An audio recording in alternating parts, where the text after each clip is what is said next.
जी अस्सलाम वालेकुम। आज का एक बहुत अहम सवाल ये है कि क्या फॉरेन रेमिटेंस पे जो है वो टैक्स लगता है या अपने वालिदैन को या बहन भाई को बाहर के मुल्क से पैसे भेजने पर टैक्स अदा करना पड़ता है।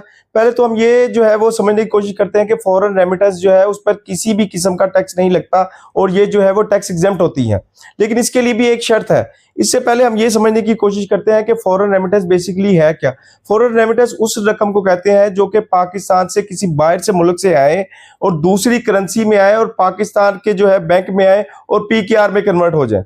यानी कि अगर कोई भी जो है बाहर के मुल्क से डॉलर, पाउंड या दरम या कोई रियाल पाकिस्तानी बैंक में आते हैं और पाकिस्तानी रुपीस में जो है वो कन्वर्ट हो जाते हैं। और बहुत से लोग ये भी कहते हैं कि 50 लाख या इससे ज्यादा की फॉरेन रेमिटेंस जो है आप नहीं मंगवा सकते, तो इससे ज्यादा पर जो है वो आपको टैक्स अदा करना पड़ जाता है। तो ऐसा बिल्कुल भी नहीं है, आप जितनी चाहे वो फॉरेन रेमिटेंस मंगवा सकते हैं, लेकिन उसमें जो है वो आपको शर्त ये है कि आपने करना ये है कि अपनी जो फॉरेन रेमिटेंस आप जिस बैंक में मंगवाते हैं उसके लिए आप एक अलहदा बैंक ओपन करवाएं।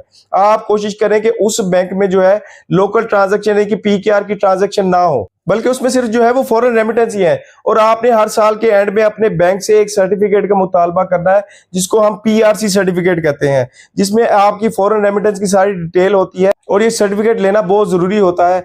ये मोहर लगाता है कि आपकी फॉरेन रेमिटेंस जो है वो बिल्कुल क्लियर है और कल को आपका एफबीआर का अगर नोटिस भी आ जाता है तो आपके लिए बहुत आसानी हो जाती है आपको रिप्लाई करने में। होप आपको मेरी वीडियो पसंद आई होगी। इससे रिलेटेड आपका कोई भी क्वेश्चन हो तो आप कमेंट सेक्शन में पूछ सकते हैं।